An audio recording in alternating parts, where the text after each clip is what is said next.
నేను చచ్చిపోయినప్పుడు అడిగేవాడు లేదు సార్. ఈడ దయచేసి ఎవరన్నా నన్ను ఇట్లా సాయం చేయండి.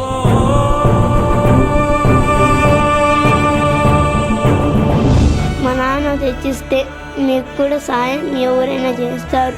మాకు సాయం చేసే ఇంకా వారు మీకు ఎవరైనా సాయం చేస్తారు.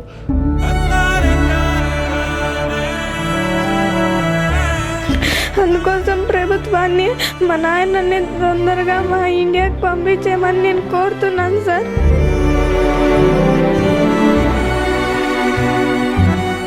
మీరు ఎలాగైనా భర్తని ఇంటికి క్షేమంగా తీసుకొని వస్తారని నేను కోరుతున్నాను.